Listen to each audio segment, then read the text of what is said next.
ओम जगदाधार ओम जगदाधार सर्वदेष्ठान धात्री नमः सर्वेषां दात्रे नमः। ओम जगदाधार ओम जगदाधार सर्वदेष्ठान धात्री नमः सर्वेषां दात्रे नमः। ओम जगदाधार ओम जगदाधार सर्वदेष्ठान धात्री नमः सर्वेषां दात्रे नमः। सच्चिदानंद भगवान की जय। सत्य सनातन धर्म की जय। सतगुरुदेव भगवान की जय। बृहदारण्यक उपनिषद का एक सूत्र है, वो कहता है ब्रह्मोत्तम परादात यो अन्यत्र आत्मने ब्रह्मवेदः। श्रुति कहती है कि जो अपने को ब्रह्म से अलग देखता है, ब्रह्म कोई और है, हम कोई और हैं, ऐसा देखता है, वो पराभूत हो जाता है। पराभूत का मतलब भूतों के रूप में छिन्न भिन्न हो जाता है, वो स्थिर नहीं रहता, वो बढ़ जाता है। और कितना बढ़ जाता है कि 84 लाख योनियों में चला जाता है। कितना बड़ा उसका विभाजन हो जाता है। चींटियाँ देखो, आप गिन नहीं सकते, इतना बढ़ जाता है। मनुष्य ही देख लो, सारे विश्व में कितने करोड़ हो गए, और ये एक ही आत्मा है। हाँ, एक आत्मा के अतिरिक्त और कुछ भी नहीं है। लेकिन देखो, जब बटा है, छिन्न भिन्न हुआ है, तो कैसा दिख रहा, ऐसा दिख रहा है कि बड़ा गजब हो गया। ये तो सब एक हो ही नहीं सकते। अब ये संशय नहीं रहा, अब ये निश्चयात्मक निर्णय हो गया कि विश्व और हम अलग अलग हैं। विश्व के आदमी कुछ और हैं, हम कुछ और हैं। 84 लाख योनियाँ कुछ और हैं। हम कार्य कारण भाव की एकता नहीं कर पा रहे। तो इसके लिए फिर हमें क्या करना पड़ेगा? हमें इसी ओर चलना पड़ेगा, यानी हमको ब्रह्मबोध प्राप्त करना पड़ेगा। तो ब्रह्मबोध कैसे प्राप्त हो? सतगुरु की आज्ञा से, वेद की आज्ञा से। इसलिए कहा गया है ब्रह्मवेदाः। ब्रह्म और कहीं नहीं है, ये तुम्हारा जो ज्ञान है ब्रह्मवेदाः। तुम्हारा जो ज्ञान है वही ब्रह्म है। ज्ञान के अलावा तुम्हारे पास कुछ है ही नहीं। जैसे आप 5 ज्ञानेंद्रिय कहते हो, तो इंद्रिय कहाँ है? ज्ञान ही तो है। अंतःकरण कहते हो, तो उस अंतस में मन कहाँ है, बुद्धि कहाँ है, चित्त कहाँ है, अहंकार कहाँ है? उसका ज्ञान ही तो है। उसके ज्ञान को हटा करके बता दो कहाँ है अंतःकरण। उसके ज्ञान को हटाकर बता दो कहाँ है इंद्रियां। तो जो कुछ भी है वो ज्ञान है। इस ज्ञान को ज्ञान समझने के लिए हमें सत्य वेद गुरु वाक्य है। बहुत ज़्यादा ये प्रश्न खड़ा होता है, तो भाई श्रद्धा होनी चाहिए। श्रद्धा कहते किसको? जो कुछ तुम माने बैठे हो उसका नाम श्रद्धा थोड़ी है। तुम भगवान को एक चबूतरा में बिठा ले हो, ये श्रद्धा है? श्रद्धा नाम किसका है? वेद का। सत्य वेद और गुरु वाक्य। अब जो वेद है वही गुरु का वचन है। गुरु वचन और वेद में कोई फर्क नहीं है। सत्य वेद गुरु वाक्य, इसमें जो है टिक जाओ। तो इस पर जो है एक दृष्टांत तो बताते हैं। एक जो है पिता ने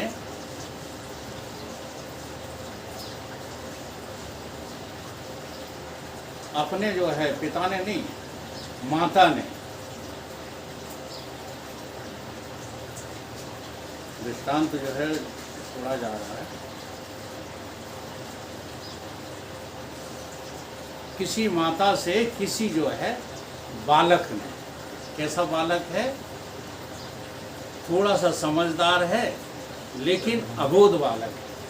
अब उस बालक ने अपनी माता से पूछा, मेरे पिता कौन है? जरा ध्यान देना इस बात पर। तो माता ने कहा, ये सामने बैठे हुए हैं, अपने पति की ओर इशारा करके, ये तेरे पिता हैं। तो बालक क्या कहता है, मैं कैसे मानूं या जानूं, सिद्ध करो कि ये मेरे पिता हैं। तो माता चुप रह गई। माता क्या रह गई? चुप रह गई, क्योंकि बालक के सामने वो सिद्ध कैसे करे? बालक ही तो है। फिर बड़ा हुआ बालक, उसका विवाह हुआ, बच्चे हुए, बच्चे बड़े हुए, थोड़े वो भी बालकपन पर आए। अब वो माता को याद जो है बनी थी उस बात की। अब माता ने अपने पुत्र से कहा, जो अपने कंधों पर रखे अपने पुत्र को खिला रहा, इसका जो है पिता कौन है? तुरंत जवाब देता, इसका पिता मैं हूं। तो माता क्या कहती है, इसका पिता तू है? हाँ, इसका पिता मैं हूं। तो सिद्ध करके दिखा, सिद्ध करके दिखा कि इसका पिता मैं हूं। ठीक। तो उसने क्या कहा कि माता जी, अब आप बुरा मत मानो, अब मुझे किस तरह से मैं इसका पिता हूँ ये बात सिद्ध हो चुकी है, अब मुझे किसी सिद्धि की जरूरत नहीं। ये तो है दृष्टांत। सिद्धांत क्या है? वेद माता है। वेद कौन है? माता है। और ये माता गुरु वचन के रूप में कह रही है, तत्त्वमसि, तू ब्रह्म है। अब तू कहता है कि मैं ब्रह्म कैसे हूँ, सिद्ध करो। ठीक। तो सिद्ध करने के लिए यहाँ पर वेद वाक्य चुप रह जाता है। यही तो हाल है भाई। वेद महावाक्य चारों कह रहे हैं कि तू ही ब्रह्म है। चार महावाक्य जो है सभी को याद है। तत्त्वमसि, अहम ब्रह्मास्मि, अयम आत्मा ब्रह्म, ज्ञानम ब्रह्म, यही तो वेद है। ये वेदों का सार है। अब तुम पूरे वेद पढ़ करके क्या जो तीरंदाज हो जाओगे? तुम्हें इन वेद वाक्यों के अनुसार सिद्ध करना है। तो कहीं वेद की बात हम नहीं मानते, हम कैसे ब्रह्म हो सकते हैं? तो नहीं हो सकते तो करो ब्याह। हाँ, ब्याह करना क्या है? भक्ति। जरा ध्यान दो। विवाह करना क्या है? भक्ति। जहाँ जीव और ईश्वर का विवाह होता है, गुरु और चेला का संवाद होता है, जहाँ भक्त और भगवान का मेल,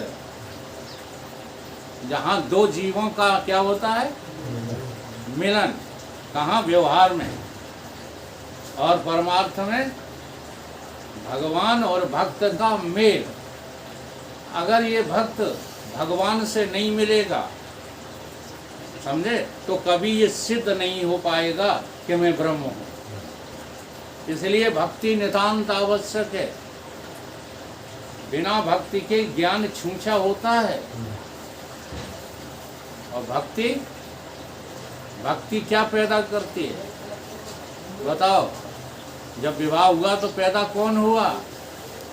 बच्चा बच्चियां पैदा हुए ना। ये बच्चियां क्या हैं? जब तुम भगवान से मिलोगे, देखो बहुत सरल बातें हैं ये। भगवान से मिलने का अर्थ ही ये होता है कि जैसे ही चौपाई भी तो आप बोलते रहते हो, जय पर कृपा राम की हुई, तय पर कृपा करे सब कोई। और एक क्या है?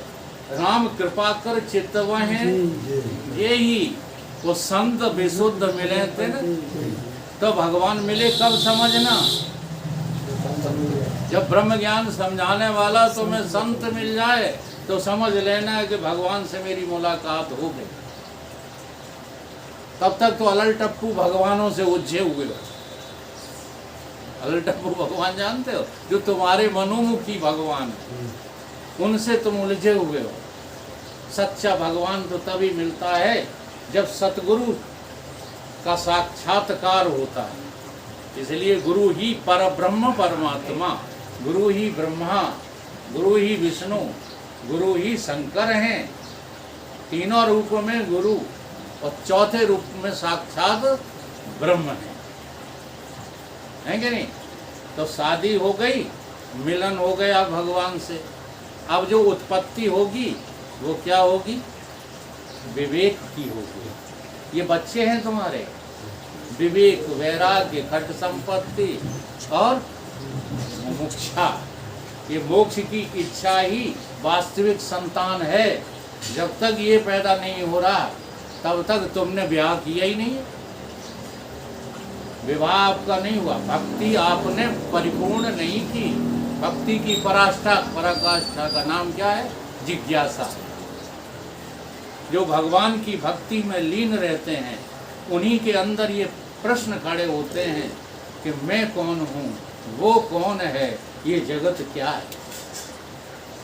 ईमानदारी के साथ प्रश्न खड़े नहीं है अभी तो जगत को भोगने की इच्छा बनी रहती है, और इस भोगेच्छा के होते हुए भी शुभेच्छा नहीं हो सकती, हो ही नहीं सकती।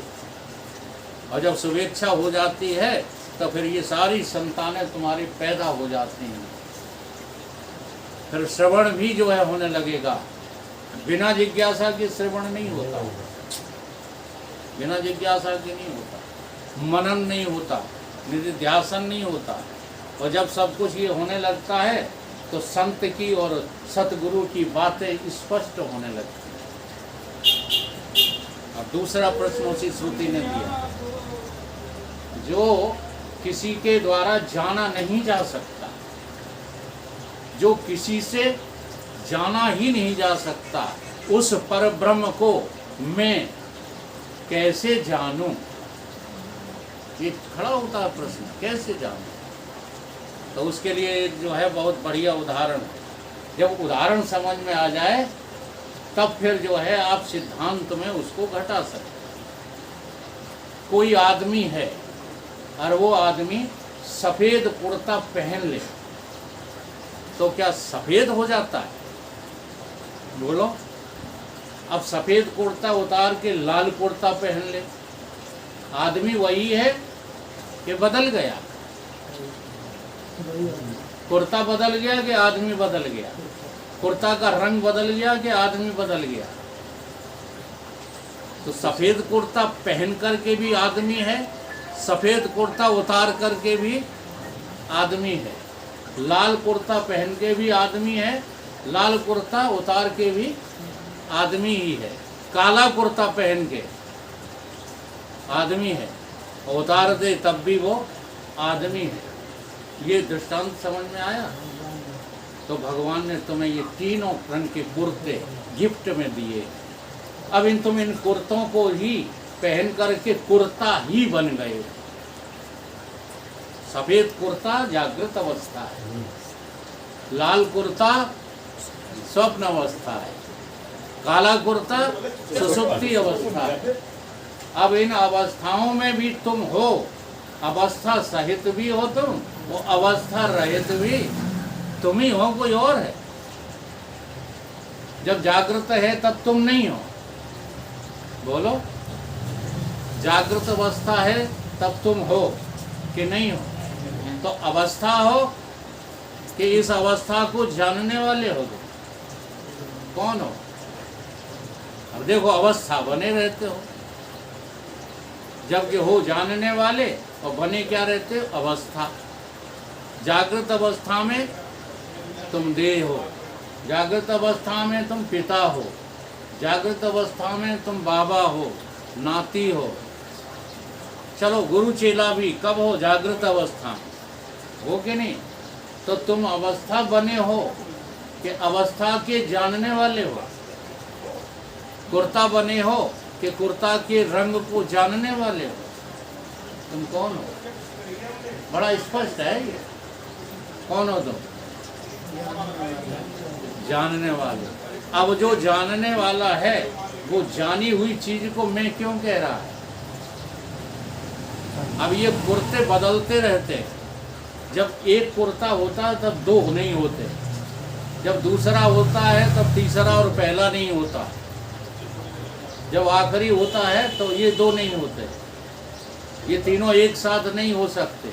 लेकिन इन तीनों के अभाव में और इन तीनों के भाव में तुम सदा मौजूद हो कि नहीं?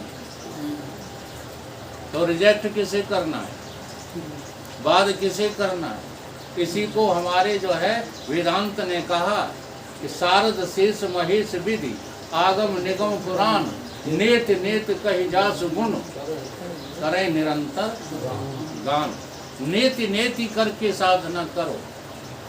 जो तुम्हें अपनी मैं लग रही है ये मैं नहीं हूँ, ये साधना करो।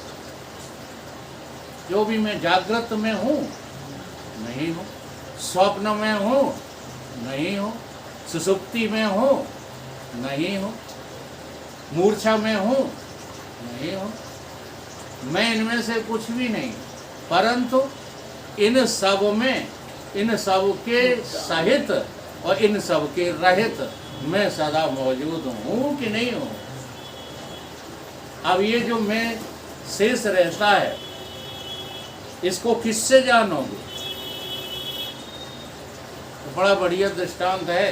किसी ने आज तक अपने आप को पहचाना है तो अपने आप से ही पहचाना है कि किसी दूसरे ने तुम्हारी शकल का वर्णन किया तब तुमने जाना कि हम जगदीश हैं, हम राकेश हैं?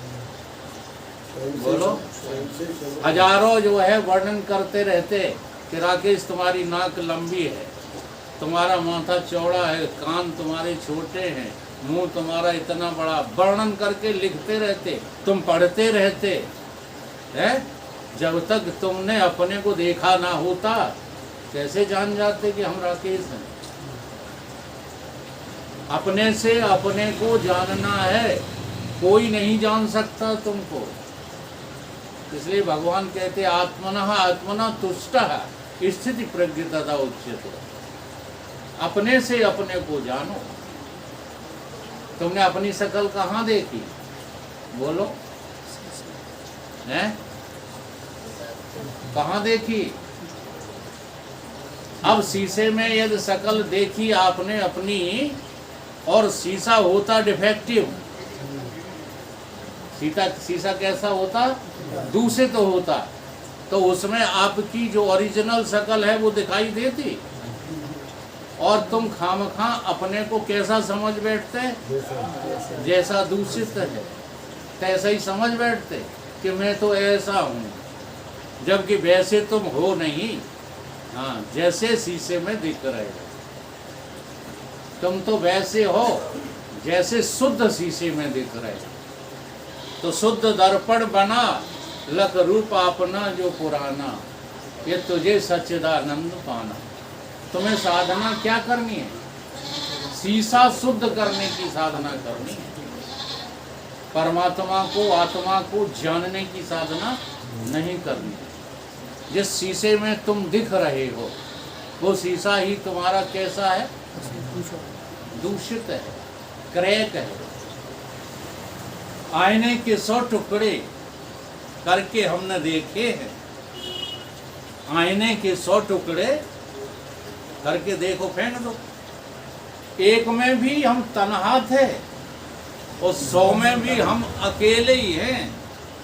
अब शीशा टूट गया, शीशा टूट गया तो जगत पैदा हो गया। शीशा टूट गया तो अनेकता पैदा हो गई है। और शीशा एक जैसा बना रहता तो कोई शंका थी? तो बस ईश्वर के पास वो शीशा है जिसमें कभी टूट फूट दोष आदि नहीं होते, तो वो अपने को देख देख के मस्त होता। वारे हम सो हम स्मृति वृत्ति अखंडा दीप शिखा सुई परम प्रचंडा आत्म अनुभव सुख सुप्रकाशा तब भ्रम मूल भेद भ्रम। अब तुम्हें भेद किसने पैदा कर दिया है? शीशे। शीशे ने भ्रम पैदा कर दिया है। ये अंतःकरण रूपी शीशा तुम्हारा टूट गया है, फूट गया है, गंदा है, दूषित है।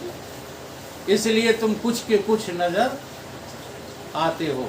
शीशा शुद्ध बना लो तो जो बिंब है सोई प्रतिबिंब है, जो प्रतिबिंब है सोई बिंब है। इसलिए इसका नाम रखा गया सो हम।